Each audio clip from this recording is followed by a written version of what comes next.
plataforman zuzenekoak nahi dituzut ezakizu nundik hasi, lasai egon. Ardu tartetxo bat bideo ikusteko, eta ikusten zun bitartian nirekin batea paso guztia jarraitzen baldin baituzu, kriston streamer proa izateko dena konfiguratu aukikozu. Bideoa 3 zatitan banatuko dugu. Lehenengo zuzenekoak egiteko programa nola eskuratu azalduko izuet, gero programa hau nola konfiguratu eta Twitch plataformarekin nola sinkronizatu, eta bukatzeko programaren erabilera orokorra ikasiko dugu. Ez dizuet denbora gehiegi lapurtu nahi, beraz, goazen. Aurrea bideoa.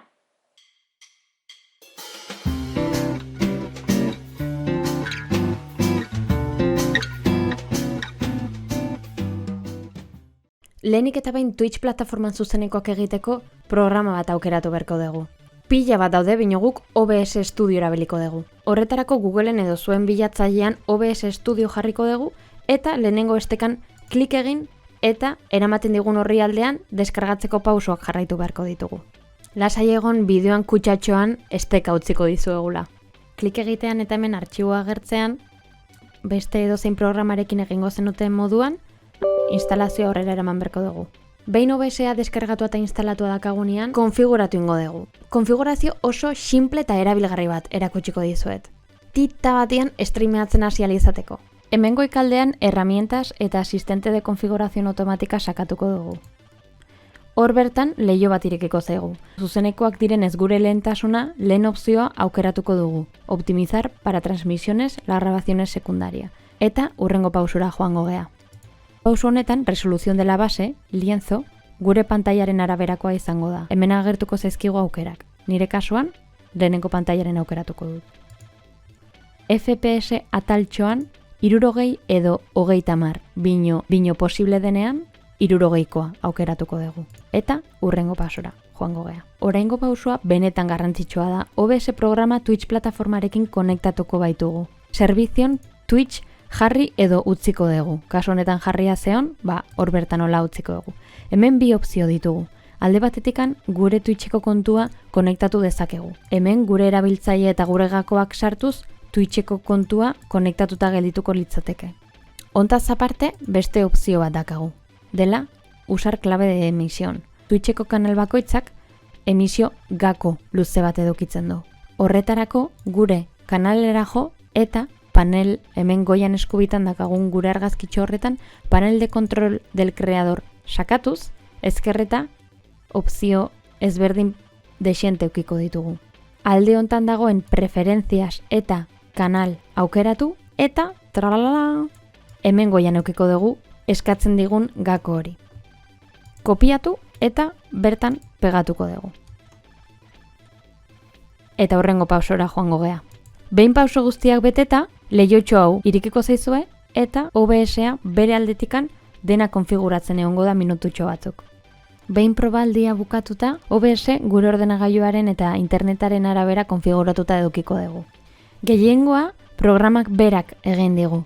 Bino soinu eta mikrofono kontua ondo dijoala egiaztatzea falta zaigu. Hortarako, goian ezkerraldean artxibo eta konfigurazioan sakatuko ditugu eta bertan agertzen zaigun leihoitxoan ezkerraldean audio. Hemen gauza deixente agertuko zaizkigu. Bino bi gauza behiratu behar dituzute. Alde batetik audio del escritorio eta bestetik dispositibo de audio mikrofono auxiliar. Audio del escritorion zuen kasko edo bozgoraioak aukeratu beharko dituzute. Galdera hau egin behar diezue zuen buruei. Musika jartzen badut, nundik entzuten dut. Nire kasuan kaskoetatik, beraz, hoiek aukeratuko ditut. Eta nire kaskoen izena, hau da. Dispositibo de audio mikrofono auxiliar ataltxoan gure mikrofono aukeratu beharko dugu. Mikrofonorik ez badugu, webkamarena o portatilarena o beste dena delakoana aukeratu dezakegu. Nire kasuan, kasko eta mikrofonoaren izena berdina da, beraz, berdina aukeratuko dut. Bi gauzatxo hauek aukeratzean, aceptar emango diogu, aplikar eta aceptar emango diogu, eta ikusiko dugu mezclador de audio ataltxo honetan, bai mikrofonoa eta bai mai gaineko audioa agertu zaigula. Hemendikan volumena jaitsi, igo, kendu edo jarri dezakegu. Perfecto. Oain gure programa polit-polit jarriko dugu bengoz streameatzen hasteko. Hemen azkerraldian behian eszenak dituzute. Eszenak gure zuzenekoetan aurkituko ditugun eszenatoki ezberdinak dira. Hasierako itxarongela moduan erabiliko duguna, hitz egiteko erabiliko duguna, jolasteko erabiliko duguna. Horren ondoan, fuentes dugu. Fuenteak edo iturriak eszena horietan aurkituko ditugun elementu ezberdinak dira. Webkama, agurtzeko jarri dugun testua, alertak, argazkitxoak, bideojokoa, eta abar. Eszena edo iturri bat gehitzeko, kuadritoan bertan duten gehi ikurrari edo eskubiko klika egin eta agregarri ematen egingo dugu. Behin eman da, eszenaren izena jarri beharko dugu. Izen simple eta adierazgarriak jartzea gomendatzen dizuet. Adibidez, introa, beste bat egingo dugu eta jarriko jogu hitzeiteko txokoa, beste bat adibidez bideo jokoa, eta azkena agurra. Behin gure eszenak jarrita ditugula, eszena bakoitzari iturriak gehituko dizkiogu. Adibidez goazen hitzeiteko txokoa eszenara. Iturrietan gehi ikurra sakatu eta jarri nahi dugun iturri mota aukeratu beharko dugu. Ez izutu, benetan kuskuxeatu, inungo beldurri gabe. Adibidez, imaginatu webkama jarri nahi dezutela ez? Gehi ikurrari eman, dispositibo de captura de vídeo, emango jogu ikusten dezute hemen kamarita, eman hor, eta hemen jarriko jogu webkama. Traka. Kaixo. Hemen zuen webkama aukeratu beharko dezute, eukitzekotan, eta erresoluzioa kartzen duena utzi dezakezute edo personalizatu. Nere kasuan adibidez, pixkat paisai modukoa gehiago gustatzen zait, orduan hau jarriko jot. Eta behin dakazutenean, azeptar eman eta hemen zaudete. Jartzen dituzuten iturri guztiak, ikusiko dezute marko gorri antzeko bat dakatela. Iturri hauek aldituzute mugitu, txikitu, handitu, iturri bakoitzari gainean eskubiko klika sakatuaz, bai propiedade eta filtrota joan gaitezke. Adibidez webkamaren kasuan filtro ezberdinak jarri daitezke eta kolore aldatu edo fondoko kromo bat jarri, ez? Gauza ezberdinak egin daitezke.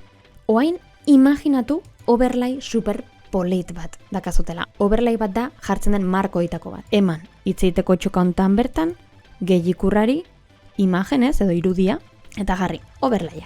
Eta hemen examinatu eta aukeratu nahi dezuten artxiboa. Nere kasuan hau aukeratukoet. Orduan jartzen dugu, eta telakala, bitu ze polit. Overlaya jarrita. Imaginatu berdezute iturrietan ditugun gauzak kapa modukoak direla. Orduan kapak orden bat dakate. Overlaya kasu hontan webkamaren gainean dago. Nikoen webkama hartu eta gezien bidez edo klik eginda eta arrastraka eraman da goian jartzen baldin badet, webkama overlayaren edo argazki horren gainetik geldituko da. Orduan ez da ikusiko. Bigarren adibide bat jartzeagatik imaginatu bideojoko bat jarri nahi dezutela. Goazen bideojokoa eszenara. Eszena honetan berrizek goazen gure kamaratxoa jartzea. Lehenagoztik jarri dugun iturria denez, hemen daukagu, konfiguratzea ez da beharrezkoa, bakarrik jarri eta tamaina aldatzea eta nahi dugun tokira mugitzea. Eta jokua gehitzeko gehi ikurrari eman eta hemen kapturar juego aukeratuko dugu. Gomendatzen dizuet kapturar juego eman aurretika jarri nahi dugun joku hori edo lehenagoztik irekia edukitzea. Beraz, honea torreko naiz eta dozein jokuri emango diot, eta behin jokua martxan dagonean, gehi ikurrari eman, kapturar juego, eta hemen jokuaren izena jarriko dugu. Hemen bi opzio dituzute. 3 opzio dituzute binonik lehenengo biak gomendatzen dizkizuet. Lehenengo opzioa da OBS-ak berak pantaila kompletan dagon edozein aplikazio hartzea. Eta bigarrena da guk esaten diogun leihoa hartzea. Beraz, aseguratu nahi baldin badezute bigarren opzioa rekomendatzen dizuet. Bigarren opzioan klik egin eta jolastuko dugun joku horren leihoa aukeratuko dugu. Gogoratu jokua lehenago martxan jartzen baldin baduzute hemen agertuko zaizuela. Bestela ez. Orduan jokua aukeratu eta azeptar emango diogu. Eta ikusten dezutenez jokua hemen dugu. Lehen esan dizueten moduan, hauek kapa moduko batzuk dira eta orduan jokua gainetik jarri dugunez, gure webkama goikaldean jarri berko dugu. Imaginatu beste overlay polit bat duzuela jolasten ari zanetenean jartzeko. Lehen egin dugun moduan, agregar, imagen, eta webcam overlay, guazen jartzea adibidez, eta hemen zuen artxiboa bilatu berko dezute. Nere kasuan hau jarriko dut, eta nere kamera overlayra moldatuko dut. Orain azkar moldatzeko alt zapaltzen baldin badezue eta alt zapaltzen baldin badezute eta webkamaren kuadrotxoan ertzetan klik eginez arrastraka moldatzen baldin badezute, webkama txikitu egingo zaizue. Txikitu edo handitu, moldatu egin alko dezute. Eta, taran! Hemen dugu, jokua eta oberraia. Azken adibidea jartzearen, imaginatu streaminga hasteko bideo polit bat jarri nahi dezutela. Lehen sortu dugun intro eszena hortara jungo gera, eta hemen gehi ikurrari eman eta fuente multimedia aukeratuko dugu. Eta hemen jarriko dugu intro bideoa, examinar eman eta nahi dugun bideo aukeratuko dugu. Hemen aukeratxo bat eukiko dezute bukle deitzen dena. Bukleari eman eta bideoa behin eta berriz erreproduzitzen geldituko da. Bideoak musika baldin badu eta musika hori kendu nahi badegu, lehen hemen esplikatu dugun moduan, intro bideo horren audioa desaktibatu dezakegu. Eta behin gure eszena guztiak polit ditugunean, edo ez, bada garaia hemen iniziar transmisioan eman eta zuzenekoekin hasteko. Bueno, hau izan da dena. 100 gauza daude OBS barruan iteko, dena txukun eta personalizatzeko. Orain azaldu dizuetena, fundamentuz hasteko modu sinpleenetako bada. Ze polita egiteko gehiagi komplikatu gabe. Naizta lan erresa ez izan, bino benetan kuskusiatu eta personalizatu zuen OBS-a eta zuen Twitcheko kanala. Edozein zalantza edo iratokizun eduki ezkero, utzi iruzkin bat deian. Eman like eta arpidetu gure tutorial eta edukien berri izateko. Aio!